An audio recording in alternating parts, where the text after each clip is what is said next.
I don't come from a very rich family. In fact, there were months when my mum earned around 250 euros per month.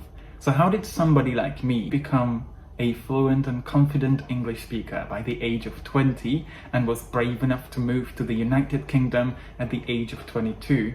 This is what this video is about. I'm going to give you two concepts right away that help me to learn more about and become more responsible about time and learning. But let me talk a bit more about this in today's video. It's going to be one of my most personal videos.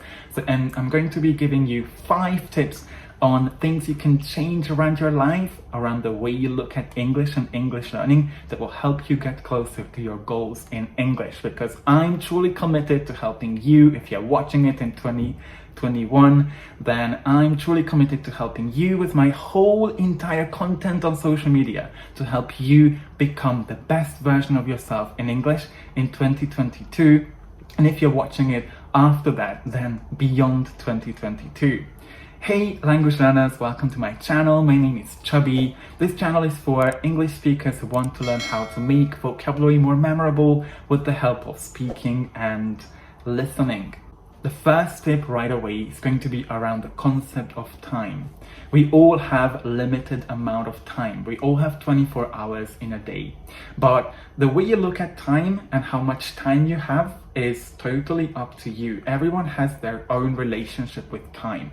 And the first thing you have to remember when it comes to something like language learning that is extremely time consuming is to organize your life around how to make the little amount of time you have the most efficient possible and not waste a second of it, because every second you're choosing not to be efficient, you're choosing not to get closer to your goals with English, not to get closer to your dreams in English. And I'm living proof here in this moment in Bangkok in 2021, who has taught in 4 different countries, has been to 33 countries as of today, and taught thousands of students how to become their most fluent version of themselves. And the thing that helped me with time is that I don't have all the time in my life to do things. So if I want to change something, then I do have to work on that.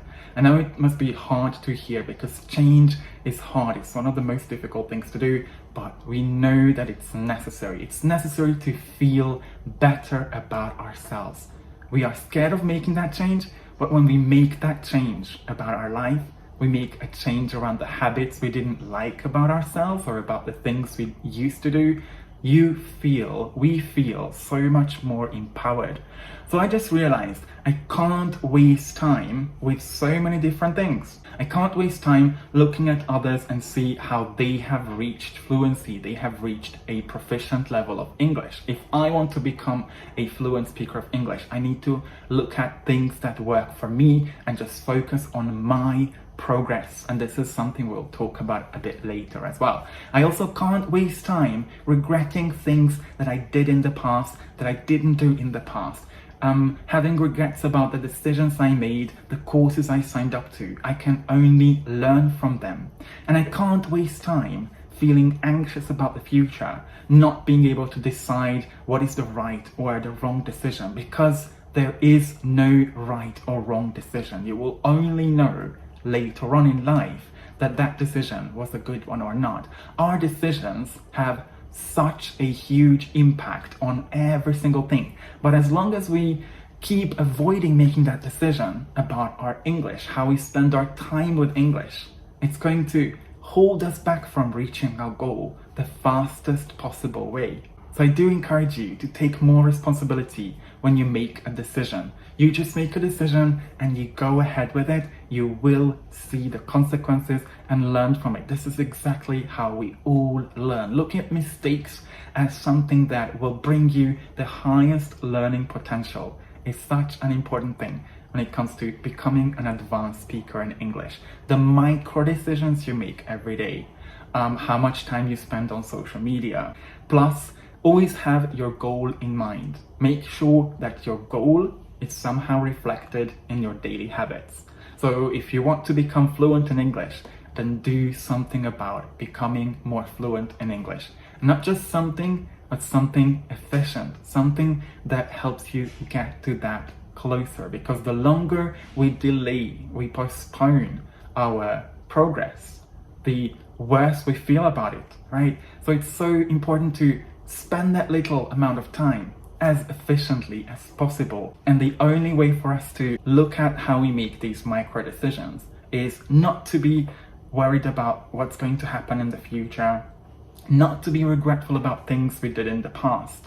It's about staying in the present, learning how to be in the present, noticing the little decisions we make in life. Like, we know when we start opening up any social media platform, we know it's not going to take us 5 minutes. It's going to take us half an hour, or even longer to get out of that vortex of social media content.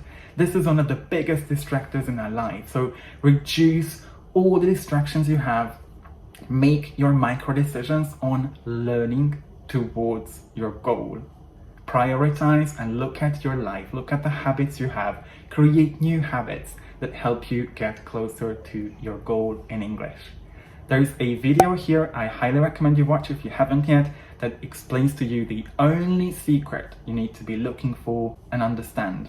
The second thing that helped me become fluent in English, and also has helped me become the coach I currently work as, helping people unblock their own self-limiting beliefs and making sure they can bring the best out of themselves with the help of improving their English fluency.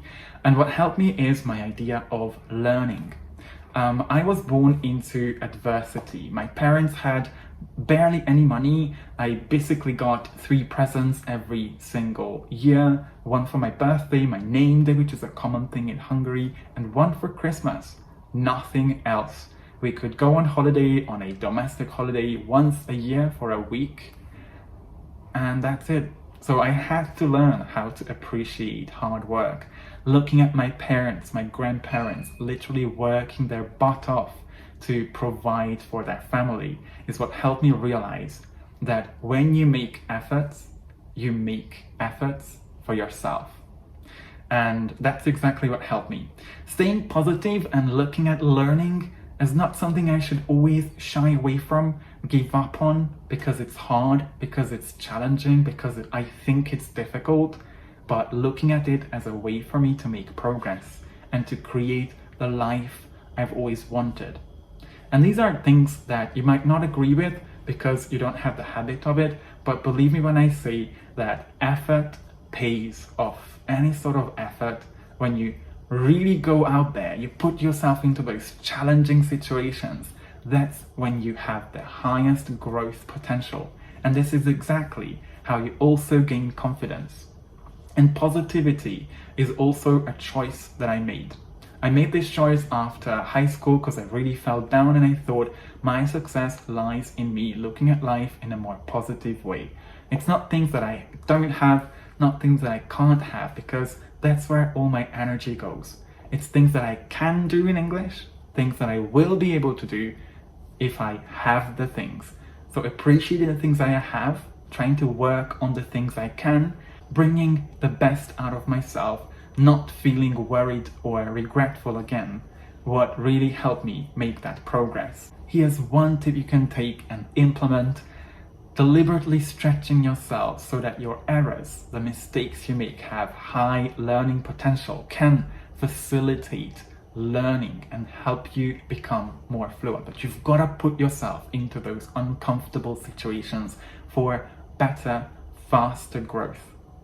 Here's a video on confidence as well, which I also gained through doing the things that I needed to do. Not feeling scared about things, just doing them and gaining the confidence along the way. The third thing was working on my money mindset, because again, my parents didn't have much money. I didn't just sit around and say, I'm just a student, I can't afford things. I was literally 17 years old when I started to teach English, and I was teaching for a very low price, but I was still trying to find ways to create money in my life, because again, I realized that money is not something that's finite. It's not something that you have a limited amount of in your life. You can always make more money whenever you want. You just need to look out for different ways to do that. Time is something you can't make more. And again, this idea that I talked about in point number 1, that I don't have time, but I can have more money, is what helped me build the life that I wanted, so that I was 20 years old and I could buy my first iPhone because I thought it's going to help me with my productivity. Well, it turns out social media didn't really help that much, but having that smartphone and having all of my things there, like a portable computer, has helped a lot. Focusing on buying the things that really help me get closer to my goal. And it's not just my goals with English, but about the goals in life that I had.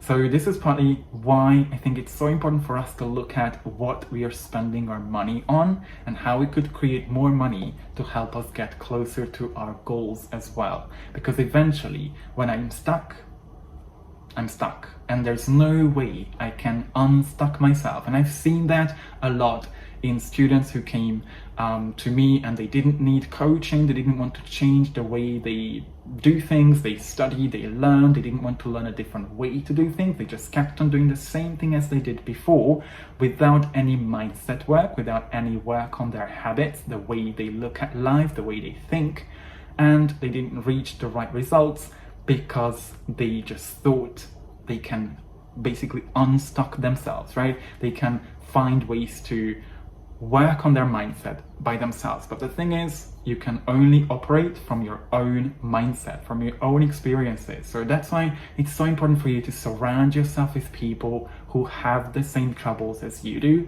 and ask them. It's so important to open up about your problems to others, because no one can help you if you don't tell them that you need some help, including a mentor, a guide, or potentially a coach as well. And I was actively looking out for different ways I could try to work on my fluency, the way that fit my habits and my way of learning as well. And with this mindset, I invested in classes and lessons that help me find my blind spots, give me some feedback on my grammar, my English, the way I communicate, which is extremely important for me as a teacher, as a communicator as well, how I communicate, how I come across when I use a specific sentence. And hearing the perspective of a tutor, a mentor, or a coach was truly valuable for me, because that's what really helped me get out of the situation I was really stuck in, which was not finding ways to get out of that intermediate plateau. So realizing that investing in yourself, working on whatever you need to work on, these might be things that you don't even know, but if we feel stuck, we are stuck. Time is ticking, and that's exactly why I said that was number 1, that when there's a question of time and money, I want the quickest result possible, because that's what's going to help me get closer to my goal.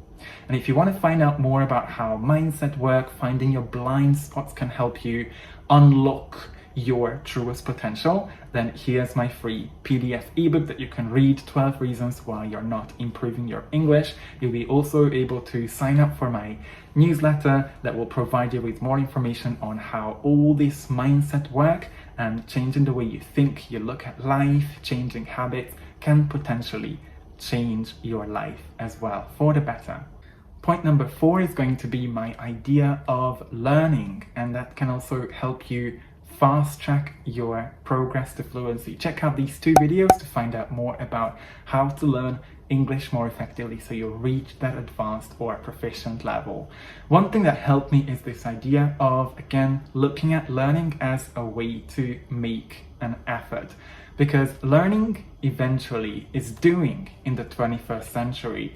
And the moment you keep consuming content, you're looking out for a better strategy, for a better tip or trick on social media, on the internet, you risk getting overwhelmed with all that information. You're just piling up information, and if you don't take action on those things, you just keep doing things that are very comfortable for you. That's not what I would call learning. So it's really important to realize how your brain works very quickly. When you want to learn something new, you kind of feel this pain in your brain that tells you not to do it. And that's when we ruminate. You kind of keep thinking whether we should really do this or not. You're looking for the best mood to do that. But that's exactly that we need to avoid.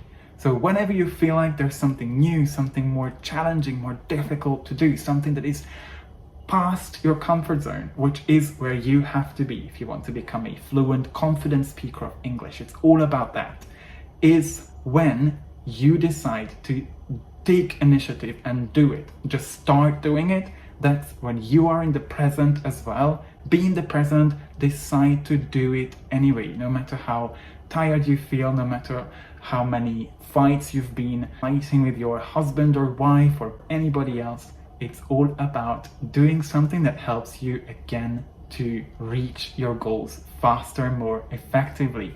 Have your end goal in mind and make decisions based on that. Be in the present and take initiative. It's also important to stay focused. I had a few videos on that, you can check this out. And it's important to engage in real life English. Make sure that you have a purpose. Your brain will only remember things if it has a reason for it to do so. So make sure that you organize your life around English. Advanced proficient speakers of English have created a life where they can use English, not because they have to, not because they are told so by their workplace, not because they have to pass a certain exam, but because they choose to do that.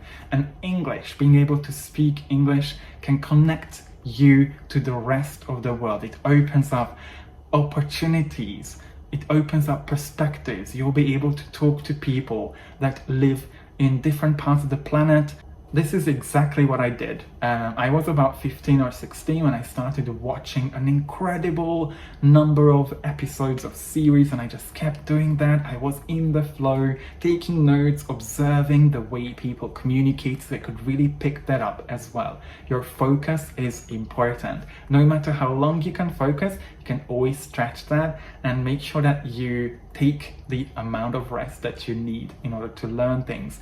It's also important to read enough so that you can expand your vocabulary. You get to be introduced to all those collocations. You don't always have to think about what to say next, and you get that fluidity that you need in the language. Make sure that your learning is also listening based, which I also talked about before. It's all about immersing yourself as much as you can, not consuming content that doesn't help you, that doesn't show you words, expressions in context, grammar in context, because that's exactly how you make your brain learn things. When your brain sees a purpose, a way to remember it within its context, you will be able to remember the expressions, the structure so much faster. I purposely created a life that allowed me to use English. Remember that learning is doing. It's not about collecting information, because you have all the information you want on Wikipedia, on Google.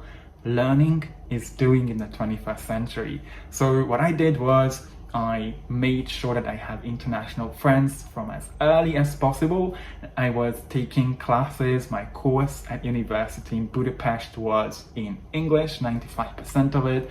And then I moved to London when I was 22, where I created a life where I got to connect with my students, make friends with them as well, not just a teacher for them, and make sure that I get to use English every day. I get to put myself into those uncomfortable situations to really use those phrasal verbs, those idioms, any sort of complex structure or more infrequent vocabulary that I chose. It was again my choice and my decision to use in my active vocabulary whenever I was speaking. So it's important to realize that you're in full control of your life, and as long as you make sure that you have a clear purpose, you stick to it, you do all the input, you'll be able to also do the output, take action on the things and do the thing instead of consuming content, you will find your way to success. And if you want to find out more about a really efficient way for you to set off on that road to advanced or proficient English, I suggest you download and have a look at my course, my free master course that will break down everything you need to know about becoming a fluent, confident, proficient speaker of English. A last thing about learning is that learning is social. The most efficient way we could learn is when we learn from others, other people who can give us their own perspective so that we can learn whatever we can from them and also teach whatever we know to the people around us. So make sure you surround yourself, you have people that you can share your learning experience with.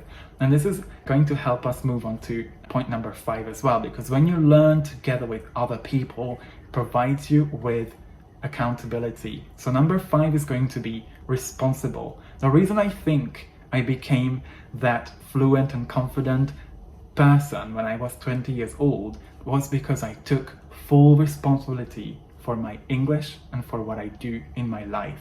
We tend to come up with excuses like, oh, I don't have time for this, or I don't feel like it, I'm too tired, I'm too busy, I have my 5 kids around. And I know it's not easy to do this, but everything is a question of habits. This is where you staying in the present, taking responsibility for how you lead your life, because believe it or not, you are in full control of your life and in full control of anything you can do with your English.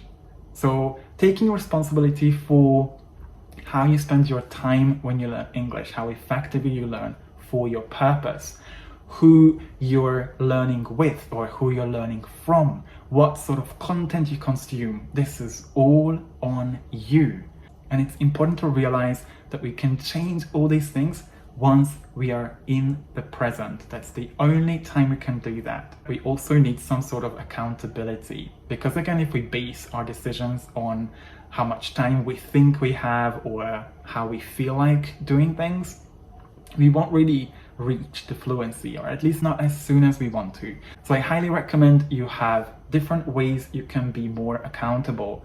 You can have one of your friends, somebody you talk to, or even your language exchange partner, somebody you practice with, someone who can hold you responsible for your progress. Have you done the things that you promised? In my case, I kept looking out for people to practice with. I kept looking for a group of people that hold me responsible for the learning that I took. And it helped me a lot staying responsible for the things I do and also staying committed, because I have promised a lot of things, I have committed, and people have heard what I had committed to. Because once you share your commitment with someone else, that other person will be able to hold you accountable for that. And if it's a really helpful and supportive partner, friend, person, sister, brother, they will hold you accountable. They will tell you when you didn't do things that you promised. That will basically contribute to you falling off the track, because you will spend so much more energy getting back on that track, thinking whether you should give up or not, all these kind of things, than staying on track and staying totally 100% responsible for what you do with your English. If you need some more support, you can check out some of my other videos on my channel. And I'm also looking out for any other video topic that you'd like me to talk about. This is a free platform for you to see whatever you need to hear about your English, your progress in English, and your fluency journey. If you liked any of the ideas in this video, make sure you hit the thumbs up button and leave a comment to support my channel. Any sort of help is highly appreciated. If you haven't followed the channel yet, make sure you hit the follow button and then the bell as well, so you get notified on when the next video is coming out, to help you on your journey on reaching advanced English as efficiently, effectively, and as soon as possible, which I'm totally committed to helping you with. Thanks a million for watching this video. I really appreciate you getting here. I know this is not an easy topic to talk about. I just wanted to share with you what are those 5 key things that really help me reach that fluency and be an efficient and effective learner in English. And if you need any sort of other help, make sure you check out the description to see how my channel, my company, and my services can support you in the future as well. Thank you so much again. Hope you'll have an amazing day. Make sure you take away one thing and implement it.